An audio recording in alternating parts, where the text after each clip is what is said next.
kembali di channel YouTube Padang Kucing Kaur. Baiklah, di sini kita akan menjelaskan sistem dan bentuk pendidikan Islam di Zimbabwe. Kedatangan Islam di Zimbabwe dimulai pada abad keempat Hijriah ketika umat Islam mendirikan sejumlah emirat di pantai Afrika Timur. Selama periode tersebut, para pedagang Muslim memperluas bisnis mereka ke daerah pedalaman Afrika hingga mencapai Zambia dan Zimbabwe. Selanjutnya, pada masa pemerintah kolonial Inggris, banyak pula Muslim dari luar Afrika yang masuk ke Zimbabwe. Mereka umumnya berasal dari anak benua India. Oleh karenanya, tidak sedikit Muslim yang tinggal di kedua negeri itu merupakan keturunan dari ras campuran antara Afrika dan India. Sumber informasi lain menyebutkan para pedagang Arab Muslim memainkan peran utama dalam pembangunan Granite Zimbabwe, yaitu sebuah kota kuno yang kini hanya menyiapkan puing-puing keruntuhannya di kawasan pegunungan negara Zimbabwe. Bukti yang menguatkan asumsi tersebut antara lain digunakan nama-nama Muslim oleh masyarakat adat di kota Mavigo yang lokasinya tidak jauh dari beruntuhnya Grad di Zimbabwe. Tidak hanya nama, masyarakat ada juga mengikuti budaya yang merupakan dengan budaya Arab. Perdagangan Buddha oleh bangsa Arab yang dimulai sejak abad ke-9 silam. Aktivitas perdagangan budak pada waktu itu membawa dampak campuran besar bagi kehidupan sosial di Afrika, termasuk dalam hal keagamaan. Tutur Mbokolo lewat karya tulisnya. Kemudian ada lembaga pendidikan Islam di Zimbabwe. Madrasah lahir sebagai lembaga pendidikan yang berkembang secara alami dari cikal bakalnya, yaitu masjid. Masjid yang pada masa itu menjadi pusat kajian keagamaan, terutama masjid akademik. Tempat perubahan sebelum menjadi madrasah adalah dari masjid. Kemudian masjid akademi hingga akhir menjadi madrasah. Untuk menanamkan pembelajaran dasar keislaman di masjid dibutuhkan waktu sekitar 4 tahun. Pembiayaan pendidikan di masjid berasal dari wakaf tahir. Keberadaan madrasah merupakan salah satu bentuk inovasi dalam tekad pendidikan Islam. Dikatakan sebagai inovasi karena pada masa sebelumnya belum ada madrasah. Pendidikan secara informal telah berlangsung sejak awal Islam. Mereka yang berpengetahuan mendalami tentang Al-Quran memimpin kelompok-kelompok diskusi, membaca surah-surah Al-Quran dan menjelaskan makna dan kandungan di dalam Al-Quran. Dengan demikian, pendidikan secara informal berlangsung dalam bentuk diskusi tentang kandungan Al-Quran. Pada periode awal Islam, pengajaran agama diberikan di rumah-rumah. Rasulullah SAW sendiri menggunakan rumah Ar-Rahman bin Ar-Rahum sebagai tempat pertemuan dengan para sahabat dan pengikut-pengikut beliau. Di sana kaum muslim mendapatkan pengajaran dari beliau berupa akidah, akhlak, Islam, dan ayat-ayat Al-Quran.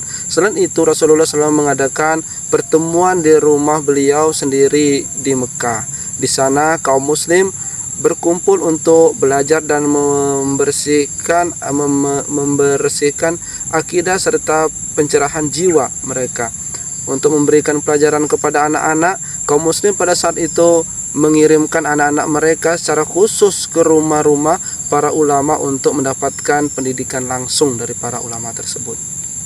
Dari para ulama atau ke perpustakaan untuk memperoleh kitab-kitab yang lengkap untuk dibaca dan dijadikan referensi. Pendidikan formal Islam baru muncul pada masa lebih belakangan, yakni dengan kebangkitan madrasah secara tradisional. Sejarah pendidikan Islam seperti Munir ad-Din Ahmed, Geografi Maqdisi Ahmad Salawi, dan Khalil Miskel Station menganggap bahwa madrasah pertama kali didirikan oleh Wazir Nizam al-Mulk pada tahun 1064. Madrasah ini kemudian terkenal sebagai Madrasah Nizam al-Mulk, akan tetapi penelitian lebih akhir, misalnya yang dilakukan Riket Bolton mengangkat ekspansi madrasah-madrasah lebih tua di kawasan Nisar Putra, Iran.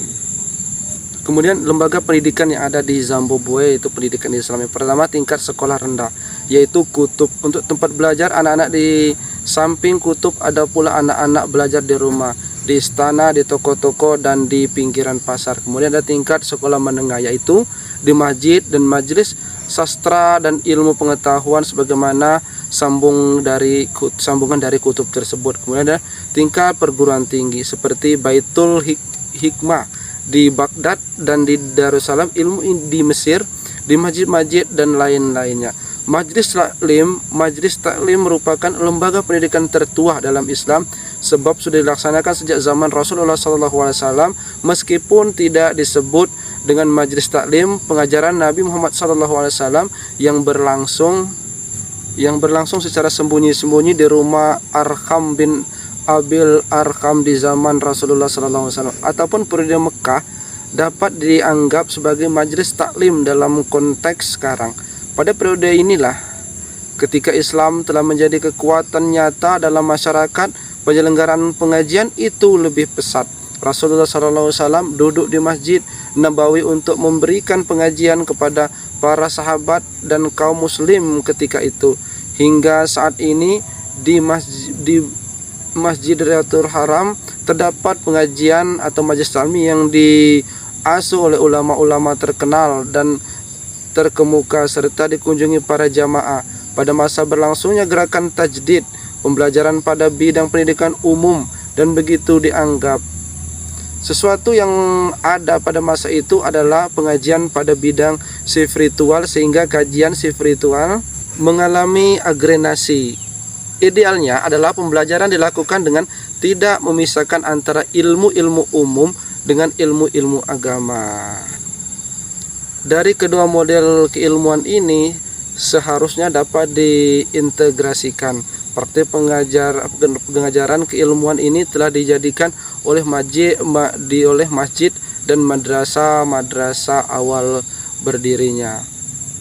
Itulah sejarah singkat tentang bagaimana pendidikan Islam di Zimbabwe. Memang pada pendidikan agama Islam di Zimbabwe itu sudah lengkap, tetapi memang berjenjang pada tingkat dasar, tingkat menengah, dan tingkat atas, yaitu perguruan tinggi, yang memang dasarnya adalah bagaimana sesuatu hal itu terbentuk dari rumah-rumah dulu sampai nanti ke masjid hingga menjadi sebuah perguruan tinggi.